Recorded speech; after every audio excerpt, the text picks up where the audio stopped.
హృదయపూర్వకమైన వందనాలు తెలియజేస్తా ఉన్నాను. ఈ ఉదయకాల సమయంలో దేవుని సన్నిధానంలో ఈ రీతిగా చేర్చబడి దేవుని స్తుతించడానికి, దేవుని గణపరచడానికి దేవుడిచ్చిన మంచి సమయాన్ని బట్టి, తరుణాన్ని బట్టి దేవుని స్తుతించడం అనేది ఎంతగానో మన జీవితానికి, మన బ్రతుకులకి శ్రేయస్కరం, ప్రయోజనకరం. ప్రియ దేవుని బిడ్డలారా, దేవుని యొక్క వాక్యముల నుండి అపోస్తలుడైన పౌలు ఎఫెసీయులకు రాసిన పత్రిక 5వ అధ్యాయం 15వ వచనం నుంచి దేవుని మాటలు మనం చదువుకుందాం. దినములు చెడ్డవి గనుక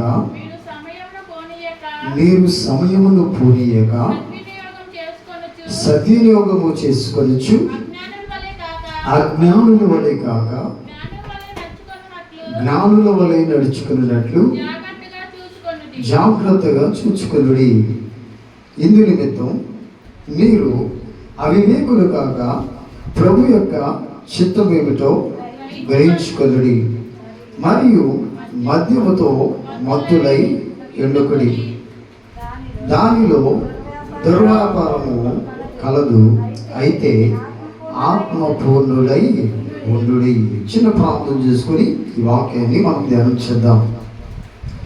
మహాపరిశుద్ధుడా, సర్వశక్తిమంతుడా, నీ కృప కలిగిన నామానికి, దయ కలిగిన నామానికి, ఉన్నతమైన నామానికి, అయా శ్రేష్టమైన నామానికి స్తుతులు స్తోత్రాలు ప్రభువా.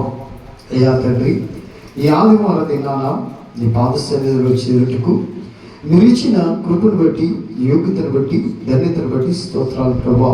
అయా నిన్ను ఎలా ఆరాధించాలో, ఏ రీతిగా స్తుతించాలో అయా నాయన మీరు మాతో ఉండి దయమని నడిపించినందుకు స్తోత్రాలు ప్రభువా. నీకు స్తోత్రాలు.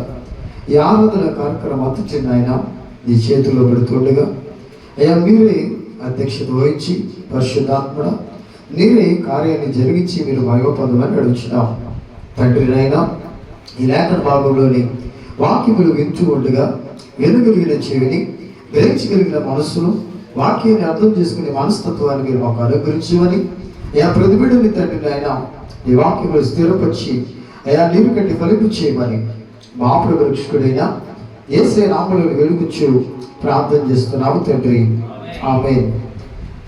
అపోస్తలుడైన పౌలు ఎఫెసీ సంఘానికి ఈ పత్రిక రాస్తూ దేవుని యొక్క వాక్యాన్ని మన ముందు ఉంచుతున్నాడు. ప్రియ దేవుని బిడ్డలారా, ఈ రోజుల్ని మనం గమనిస్తూ ఉంటే ఎలా ఉందంట, దినములు చెడ్డవి గనుక అంటున్నాడు ఇక్కడ.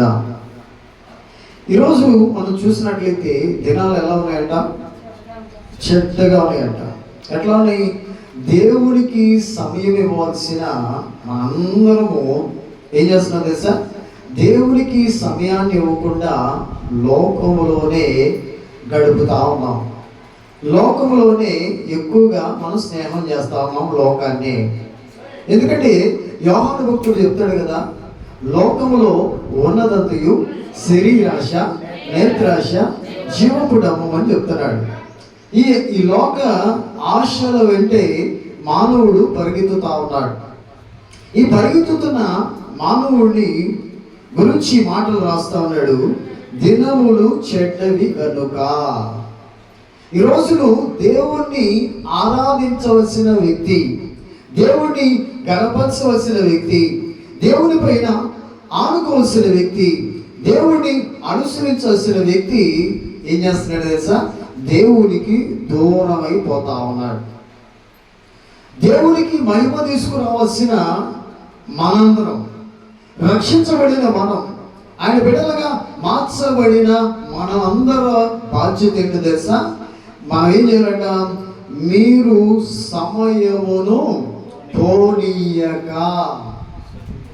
ఈ ఆదివార దినం అనేది, ఈ ఆదివారం రోజు ఇది ప్రభు దినం, ప్రభుని గణపరిచే దినం, ప్రభుని ఆరాధించే దినం. దేవుడు ఆత్మ కనుక ఆయన్ను ఆరాధించేవారు ఆత్మతోనూ సత్యముతోనూ ఆరాధించవలసిన రోజు ఇది. ఈ రోజున మనం ఏం చేస్తున్నాం తెలుసా? మీరు సమయాన్ని పోగొట్టుకోవద్దు అంటున్నాడు ఇక్కడ. ఈరోజు సమయాన్ని కోల్పోవటం వలన, దేవుడికి సమయాన్ని ఇవ్వకపోవటం వలన మనం ఎంత నష్టపోతామో ఒకసారి ఆలోచన చేయాలి ప్రియ దేవుని బిడ్డలారా. దేవుడికి సమయాన్ని ఇస్తే మన జీవితాలు ఎంత ఆశీర్వాదకరంగా, ఎంత దీవెనకరంగా దేవుడు మలుస్తాడో, చేస్తాడో మనం ఒకసారి ఆలోచన చేయొచ్చు. బైబిల్ గ్రంథంలో దేవుడికి సమయం ఇచ్చిన భక్తులు ఎంతమందో ఆశీర్వదించబడ్డారు. అబ్రహామును మనం చూడొచ్చు, మోషేను చూడొచ్చు, యెహోషువను చూడొచ్చు, దానియేలును చూడొచ్చు, షడ్రకు, మెషకు, అబేద్నెగోను. వీళ్ళందరూ సమయాన్ని సద్వినియోగం చేసుకున్నారు కాబట్టి దేవుడు వారిని ఉన్నతమైన స్థితిలో నిలవబెట్టాడు. వాళ్ళు శ్రమల గుండా వెళ్ళినా, బాధల గుండా వెళ్ళినా, కష్టముల గుండా వెళ్ళినా తగిన సమయంలో హెచ్చించాడు ప్రియ దేవుని బిడ్డలారా.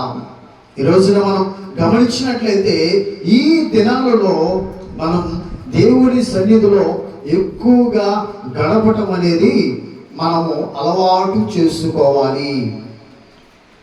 మనం లోకంలో గడపడానికి ఎక్కువగా అలవాటు చేసుకుంటాం, సమయాన్ని ఇస్తూ ఉంటాం. కానీ దేవునిలో గడపటానికి, దేవునిలో సహవాసం చేయటానికి, దేవుణ్ణి వెంబడించడానికి, దేవుణ్ణి ఆరాధించడానికి మనం సమయాన్ని ఏం చేసుకోవాలి?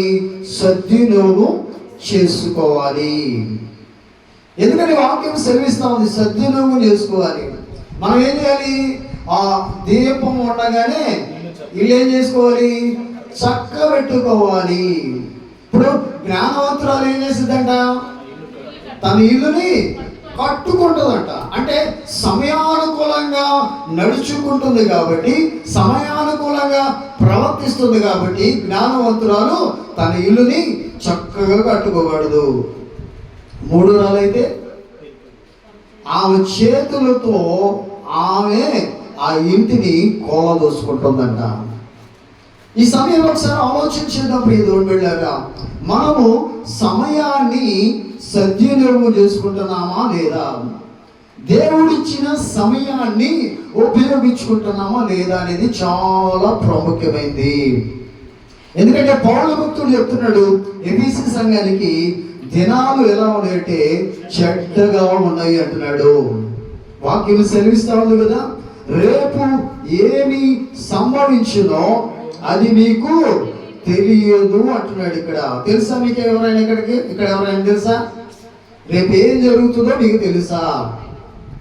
రేపు ఉంటామో పోతామో మనకి గ్యారెంటీ లేదు, అవునా కదా? అంటే గ్యారెంటీ లేని బ్రతుకులు కాబట్టి, మనకి గ్యారెంటీ లేదు కాబట్టి మనం ఏం చేయాలంట? సమయాన్ని సద్వినియోగం చేసుకోవాలి, పోగొట్టుకోకూడదు అని వాక్యం సెలవిస్తా ఉంది. అంటే సమయాన్ని, దేవుడు ఇచ్చే ఈ ప్రభు దినాన్ని ఎవరు ఏం చేయకూడదు? పోగొట్టుకోకూడదు. ఇప్పుడు మనం ఏమనుకున్నాం? ఎండ ఎక్కువ ఉంది, ఏదో ఒక కారణం చెబుతున్నాం. కానీ ఇప్పుడు షడ్రకు, మెషకు అగ్నిగుండంలో పడవేస్తే అగ్నిలో నుంచి కాపాడిన దేవుడు ఈ ఎండవేడు నుండి నేను కాపాడతాడా లేడా? మరి ఆయన సమర్థుడా కాదా? మరి అలాంటి సమర్థుడైన దేవుణ్ణి ఎరిగి, సమర్థుడైన దేవుణ్ణి కలిగొట్టి మనం ఏం చేస్తున్నాం? మన సమయాన్ని ప్రభువుకి ఇవ్వలేకపోతా ఉన్నాం. ఆయన్ని ఆరాధించే విషయంలో, ఆయన్ని కొనియాడే విషయంలో, ఆయన్ని మహిమపరిచే విషయంలో, ఆయన్ని ధ్యానించే విషయంలో మనం ఏం చేస్తున్నాం తెలుసా? వెనకబడిపోతా ఉన్నాం. ఈ రోజును బట్టి మనం చూస్తే మీరు సమయమును పోనీయక సద్వినియోగము చేసుకోవాలి. అంటే బ్రతుకున్నప్పుడే. ఎందుకంటే బైబిల్ గ్రంథం ఒక వాక్యం సెలవిస్తా ఉంది. ఇప్పుడు దేవుని బిడ్డలారా, యెషయా గ్రంథంలో హిజ్కియా అనే ఒక రాజు ఉన్నాడు. ఆ రాజు ఏం చేశాడంటే యెషయా ప్రవక్త చేత హెచ్చరించబడినప్పుడు నువ్వు చనిపోతున్నావు కనుక నీ ఇల్లు చక్కబెట్టుకో అని హిజ్కియా భక్తుడికి చెప్పినప్పుడు హిజ్కియా ఏం చేశాడు తెలుసా? వెంటనే దేవుడి వైపు తిరిగాడంట. దేవుడి వైపు తిరిగి దేవుడికి ఆ సమయాన్ని ఇచ్చాడు కాబట్టి, ఆ సమయాన్ని సద్వినియోగం చేసుకున్నాడు కాబట్టి, గోడ తట్టు తిరిగి ఎప్పుడైతే ప్రార్థన చేశాడో, ఎప్పుడైతే ప్రభు వైపు తిరిగాడో, దేవుడి యొక్క మరలా యెషయా ప్రవక్తకి దర్శనము ద్వారా ఏమని చెప్పాడు తెలుసా? ఆయన మరొక 15 సంవత్సరములు ఆయుష్ నేను పెంచుతున్నాను అన్నాడు. ప్రియ దేవుని బిడ్డలారా, ఒకసారి ఆలోచించండి. ఇక్కడ అంటే అప్పుడు పెంచినప్పుడు హిజ్కియా భక్తుడు అంటాడు, ఏమంటాడు తెలుసా? మన్ను నిన్ను స్తుతించునా, సజీవుడనై నేను ఇప్పుడు నీకు కృతజ్ఞతాస్తుతులు చెల్లిస్తున్నాను అంటున్నాడు. ఇక్కడ ఈరోజు సమయాన్ని సద్వినియోగం చేసుకోకుండా, నువ్వు సమయాన్ని దేవుడికి ఇవ్వకుండా, ఏదో నీకు ప్రమాదం వచ్చినప్పుడు, ఏదో నీకు బాగలేనప్పుడు, నీకు ఏదైనా శ్రమ వచ్చినప్పుడు అప్పుడు దేవుడి వైపు తిరిగితే, దేవుడికి ఇవ్వాల్సిన సమయాన్ని నువ్వు ఇచ్చి ఆయన సన్నిధిలో ఆయన సద్వినియోగం చేసుకోవాలని దేవుని యొక్క వాక్యం సెలవిస్తా ఉంది. ప్రియ దేవుని బిడ్డలారా, ఒకసారి ఆలోచించండి. ఎందుకంటే మనం సమయాన్ని ఉపయోగించుకోలేకపోతా ఉన్నాము. ఈ సమయాన్ని ఎవరికి ఇవ్వాలి? ఈ సమయం ఎవరిది? దేవునిది. దేవుణ్ణి ఆరాధించాల్సిన సమయం, దేవుణ్ణి గణపరచాల్సిన సమయం ఇది, దేవుణ్ణి మహిమపరచాల్సిన సమయం ఇది. దేవుడి యొక్క సమయాన్ని దేవుడికి ఇవ్వాలి అని వాక్యం సెలవిస్తా ఉంది. అందుకే ఇక్కడ అన్నాడు, దినాలు చెడ్డగా ఉన్నాయి కనుక మీరు సమయమును పోనీక సద్వినియోగము చేసుకొనుచు, ఇక్కడ అంటున్నాడు, అజ్ఞానుల వలె కాక. అజ్ఞాని ఏం చేస్తా ఉంటాడు? ఏం పర్లేదు, దేవుణ్ణి స్తుతించకపోయినా పర్లేదు, దేవుణ్ణి అనుసరించకపోయినా పర్లేదు, ఏదో నేను బాప్తిసం పొందాను కదా, మారు మనసు పొందాను కదా, ప్రభు బిడ్డగా మార్చబడ్డాను కదా, నేను నచ్చినప్పుడు దేవుని మందిరానికి వస్తానే, నాకు తోచినప్పుడు వస్తానే అనుకొని ఏం చేస్తా ఉంటాడంటే అజ్ఞానముతో ఏం చేస్తూ ఉంటారు? చాలా మంది ఆలోచన చేస్తూ ఉంటారు. ప్రియ దేవుని బిడ్డలారా, అజ్ఞానం అంటే జ్ఞానము లేనితనం, అంటే అజ్ఞానముతో దేవుడు మనల్ని చూడడులే, దేవుడు మనల్ని మనం చూడలే, మనం చేసే ప్రార్థన కానీ మనల్ని గమనించలే అనుకుంటా ఉన్నారు. కానీ బైబిల్ గ్రంథంలో మనం ఒక వ్యక్తిని చూస్తే, యెహోషువ గ్రంథంలో యెహోషువ ఇశ్రాయేలుని ఏం చేస్తున్నాడంటే పాలు తేనెలు ప్రవహించే దేశానికి నడిపిస్తా ఉన్నాడు. నడిపిస్తున్నప్పుడు యెరికో పట్టణము అడ్డుగా వచ్చింది. ఆ యెరికో పట్టణము అడ్డుగా వచ్చినప్పుడు యెహోషువ దేవాతి దేవుని దగ్గర విచారణ చేసినప్పుడు, మీరు ఆ పట్టణం చుట్టూ దేవుడిని స్తుతించుకుంటూ తిరగండి, ఆ పట్టణాన్ని మీకు స్వాధీనం చేస్తానన్నాడు. కానీ ఆ పట్టణంలో ఉన్న ఏ వస్తువును కానీ, ఏ బంగారాన్ని కానీ దాన్ని ముట్టుకోవద్దని ప్రభు సెలవిస్తే, ఒక వ్యక్తి అజ్ఞానము చేత ఏమనుకున్నాడు? ఎవరు చూశారులే, ఇంతమంది, ఇన్ని లక్షల మంది కాల్పలంలో నన్ను ఒక్కడే ఎవరైనా చూస్తారా అని అనుకొని అజ్ఞానముతో కొంత బంగారమును షీనార వస్త్రములను ఏం చేశాడు? ఒక గొయ్యి తీసి గోతులో దాచిపెట్టుకున్నాడు. వెంటనే చిన్న పట్టణం హాయనే పట్టణం మీదకి వెళ్తున్నప్పుడు, ఆ హాయనే పట్టణాన్ని ఇశ్రాయేలు జయించలేక చనిపోయినప్పుడు యెహోషువ బట్టలు చింపుకొని దేవుని దగ్గర విచారణ చేసినప్పుడు, మీలో ఒకడు పాపం చేశాడు అన్నప్పుడు, అది ఇక చూసినట్లయితే ఆకాన్ అనే వ్యక్తి పట్టబడ్డాడు. ఏమనుకున్నాడు? అజ్ఞానంతో ఎవరు చూస్తారులే అని ఏం చేశాడు? బంగారాన్ని ఒక షీనార వస్త్రం దాచుకున్నాడు. కానీ ఏమైంది? అతని జీవితం రాళ్ళతో కొట్టబడింది. ప్రియా దేవుని బిడ్డలారా, ఎందుకంటే ఇక్కడ వాక్యం సెలవిస్తూ ఉంది, ఒకటి ఏంటంటే సమయాన్ని సద్వినియోగం చేసుకోవాలి. రెండోది అజ్ఞానం పనికిరాదు. అజ్ఞానంతో కాకుండా ఏం చేయాలంట? జ్ఞానముతో చూచుకున్నట్లు ఏంటంట? జాగ్రత్త పడాలి. దేవుని ఆరాధించడం అంటే ఆశామిష విషయం కాదు ప్రియమైన బిడ్డలారా. మనం అనుకుంటున్నాం ఒక అధికారి దగ్గరికి వెళ్తే ఏం చేస్తాం? చేతులు కట్టుకోమని చెబుతాడు అధికారి. ఒక ఎంఆర్ఓ దగ్గరికి వెళ్తాం, లేకపోతే ఒక మెడికల్ ఆఫీసర్ దగ్గరికి వెళ్తాం, ఒక డాక్టర్ దగ్గరికి వెళ్తాం. ఏం చేస్తాం? నీకున్న సమస్యను బట్టి, నీకున్న బాధను బట్టి, నీకున్న కష్టాన్ని బట్టి ఏం చేస్తావు? ఆయన దగ్గర చేతులు కట్టుకుంటాం. అవునా? మరి ఒక సాధారణమైన వ్యక్తుల దగ్గరే నువ్వు ఎంత భయభక్తులు కలిగి ఉంటే, ఆ సాధారణమైన దేవుడు, మనల్ని రక్షించిన దేవుడు, మన కోసం ప్రాణం పెట్టిన దేవుడు, మన కోసం భయానమైన దేవుడు, ఆ కలవరిగిరిలో శాపంగా వేలాడి మరణపు మూలను విరిచి తిరిగి లేచిన దేవుడి దగ్గర ఎంత భయభక్తులు కలిగి ఉండాలి, ఎంత జ్ఞానంతో మనం కలిగి ఉండాలి, ఎంత జ్ఞాన బుద్ధులతో దేవుడిని ఆరాధన చేయాలో ఒకసారి ఆలోచన చేస్తున్నారా ప్రియమైన బిడ్డలారా? దేవుడంటే చులకన, దేవుడంటే అశ్రద్ధ. ప్రతి దానికి సమయాన్ని కేటాయిస్తాం, ప్రతి దానికి విలువనిస్తాం. కానీ దేవాది దేవుడు, నిన్ను రక్షించిన దేవుడు, నీ కోసం ప్రాణం పెట్టిన దేవుడికి మాత్రం విలువనివ్వట్లేదు.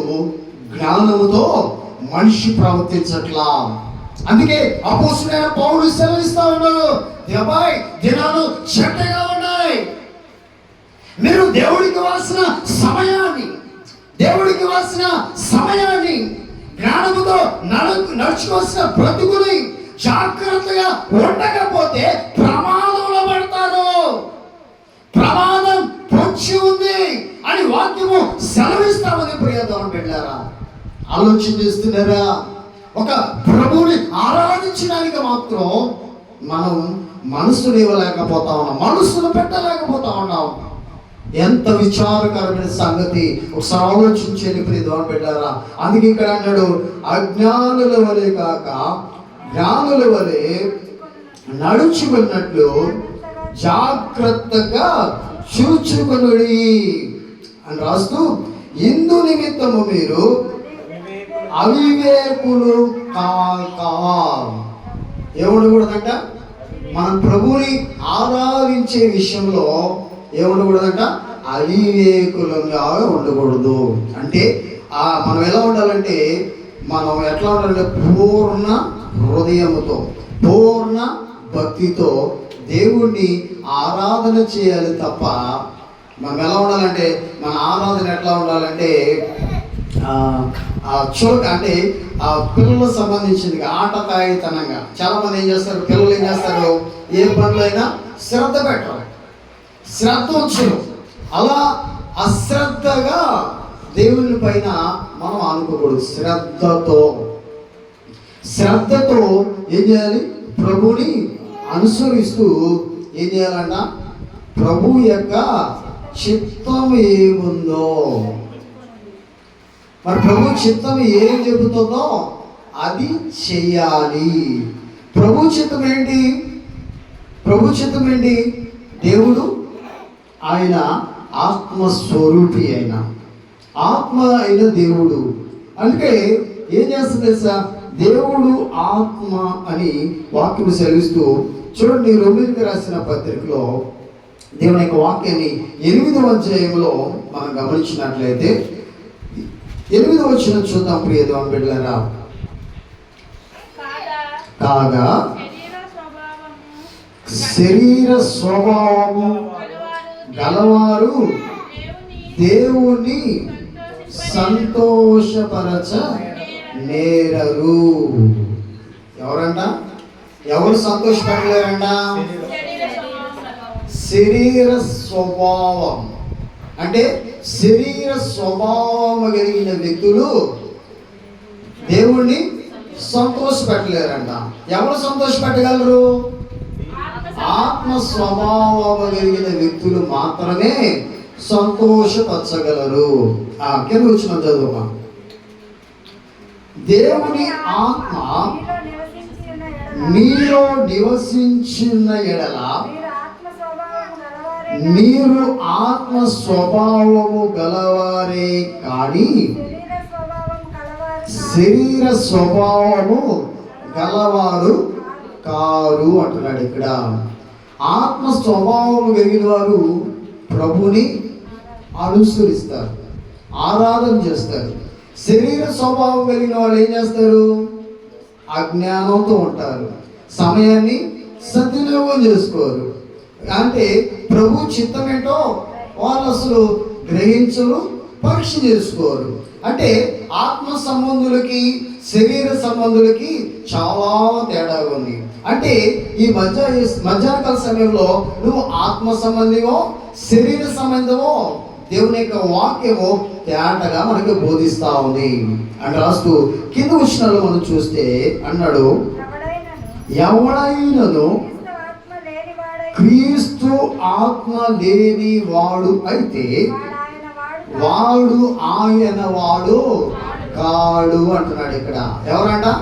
క్రీస్తు ఆత్మ ఎవరికైతే ఉండదో, ఆత్మ స్వభావము వారికి ఉండదో, ఆత్మ సంబంధించిన కృప వారి జీవితంలో ఉండదో, వారు ఏంటంట?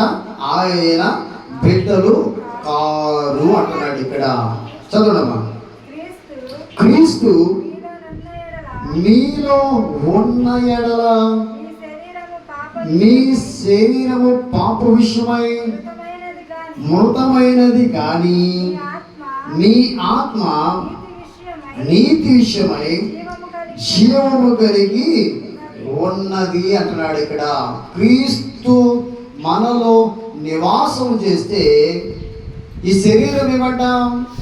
శరీరం క్రీస్తు ఉన్నాడు కాబట్టి ఈ శరీరం మృతమైపోయింది, అంటే చనిపోయిన దాంతో సమానం. కానీ దేవుని యొక్క ఆత్మ మనలో ఉంటుంది కాబట్టి ఆత్మ మనల్ని ఏం చేస్తుందంట? జీవింపజేస్తుంది.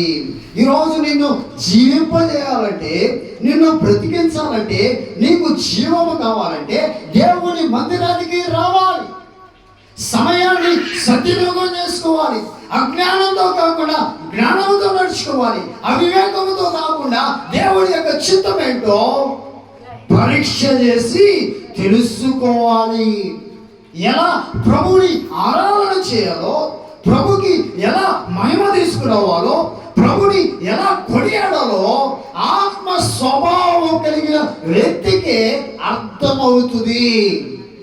ఆత్మ స్వభావం ఎవరైతే కలిగి ఉండరో, ఆత్మానుసారంగా ఎవరైతే నడుచుకోరో ఆ జీవితం ఎలా ఉంటుందో తెలుసా? ప్రభువుని ఆరాధించలేరు ప్రియదేవుని బిడ్డలారా. అందుకే ఇక్కడ అన్నాడు చూడండి, కింద వచ్చిన చూద్దాం. అదే అధ్యాయం. మృతుల్లో నుండి యేసుని లేపిన వాని ఆత్మ నీలో నివసించిన ఎడల మృతులలో నుండి క్రీస్తు యేసును లేపిన వాడు చావునకు లోనైన మీ శరీరములో కూడా మీలో నివసించుచున్న తన ఆత్మ ద్వారా జీవింప చేయును. చూడండి ఎంత గొప్ప సంగతో.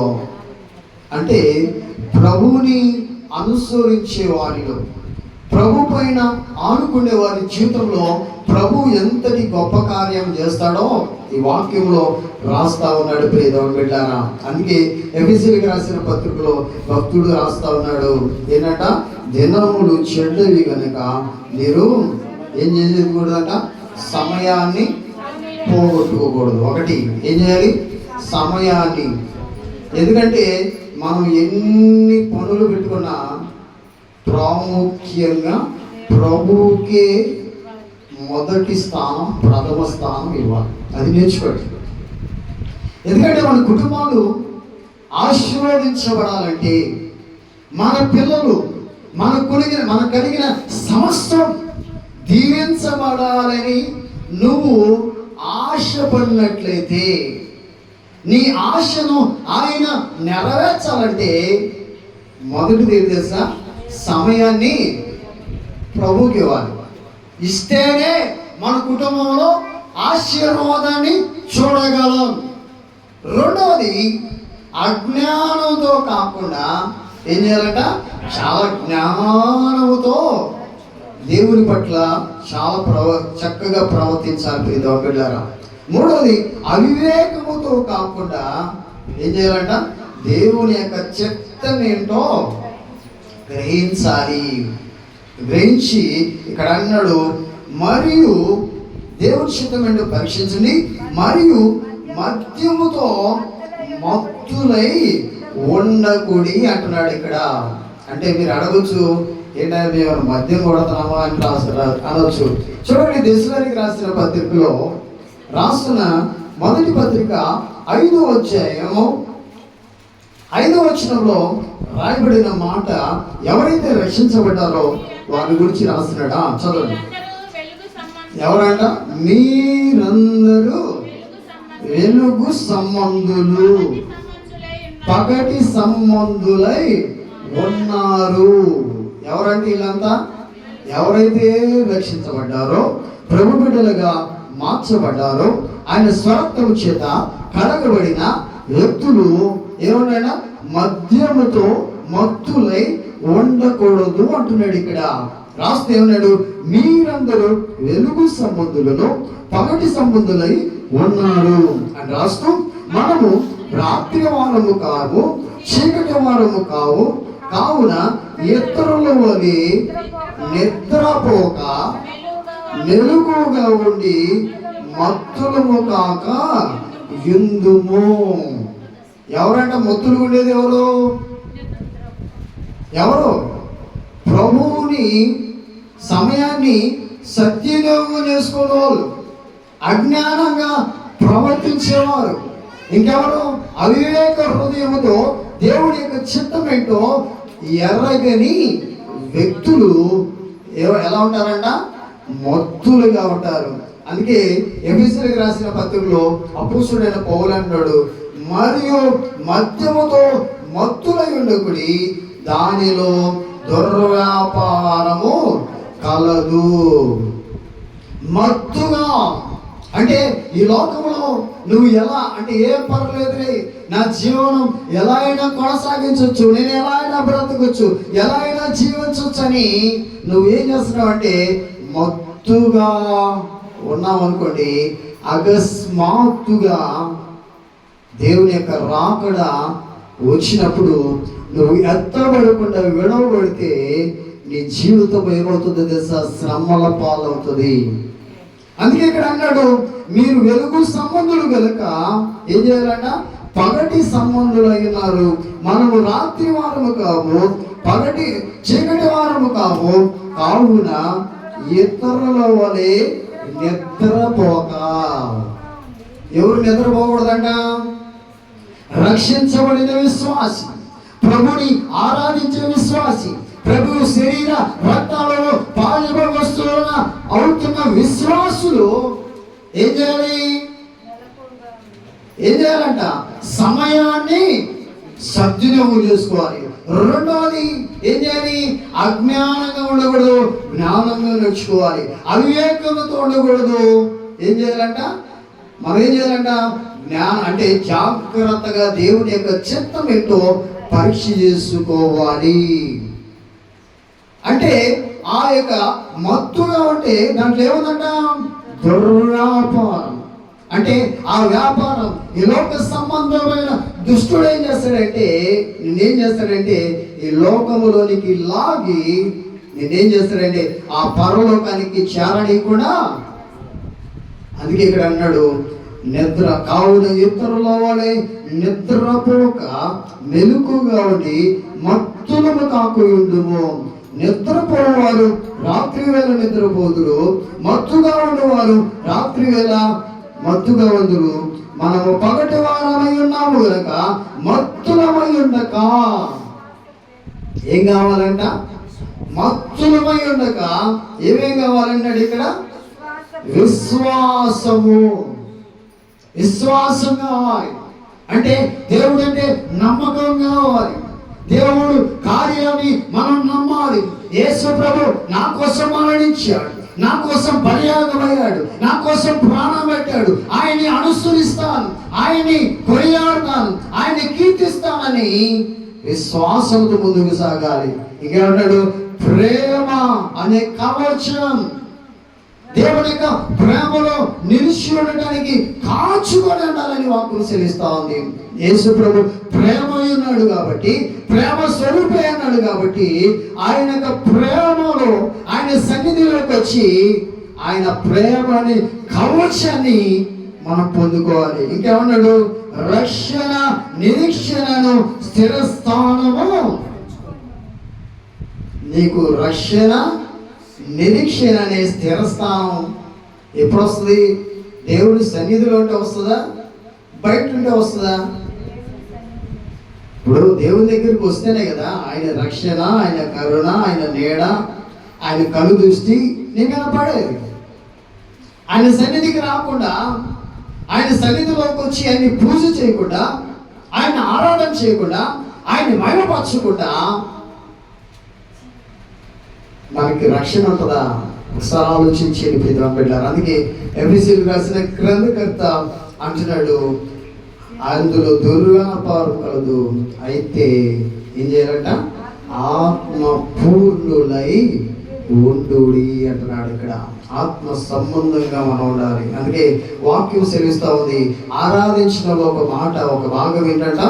దేవుడు ఆత్మ కనుక ఆయన ఆరాధించేవారు ఆత్మతో సత్యముతో ఆరాధించేవారు రాయబడింది. అందుకే చూడండి, రోమీయులకు రాసిన పత్రిక 8వ అధ్యాయము 14వ వచనంలో చూసినట్లయితే చూడండి ప్రియమైన అక్కడ రాస్తా ఉన్న మాటలు మనం గమనించినట్లయితే, దేవుని ఆత్మ చేత ఎందరూ నడిపించబడుదురో వారు అందరూ దేవుని కుమారులై యుందురు.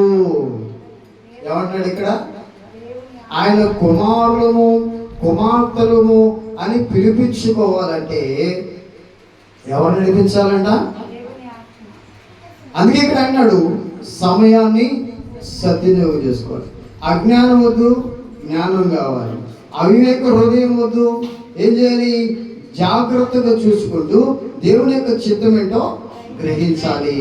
అంటే ఆత్మ సంబంధమైన పూర్ణంగా కానీ మత్తు సంబంధమైంది, లోక సంబంధమైంది విడిచిపెట్టాలి అని వాక్యం సెలవిస్తాం. ఎవరైతే ఆత్మ సంబంధంలో ఇక్కడ వాక్యము తేటగా బోధిస్తుంది ఏంటంట? ఆత్మ చేత, దేవుని ఆత్మ చేత ఎందరూ నడిపించబడతారో వారు అందరూ దేవుని కుమారులు అంటుంది. ప్రియ దేవుని బిడ్డలారా, ఒకసారి ఆలోచించేది. నువ్వు దేవుని కుమారుడు అయితే, దేవుని కుమార్తె అయితే సమయాన్ని ఏం చేస్తావు? దినములు చెడ్డవి కనుక సమయమును పోనీయక సద్వినియోగపరుచుకోవచ్చు. అజ్ఞానుల వలె కాక జ్ఞానంగా నడుచుకుంటావు. దేవుని యొక్క ఆత్మ కలిగిన వ్యక్తిలో సమయాన్ని పాటిస్తారు, జ్ఞానం ఉంటుంది, ఆత్మ సంబంధమైన స్థితి ఉంటుంది, దేవుని వ్యాపడిస్తాం. ఈ సమయంలో ఒకసారి ఆలోచన చేయాలి. ఈ వాక్య భాగం ద్వారా మనం ఏమై ఉన్నామో ప్రభు మనతో మాట్లాడుండగా ఒకసారి తలలో ఉంచుదాం. ప్రియ దేవుని బిడ్డలారా, ఆరాధనలోకి వెళ్దాం, దేవుని స్తుతిద్దాం, దేవుని గణపరుద్దాం. దేవుడు ఆత్మ అయి ఉన్నాడు. మన ప్రవర్తన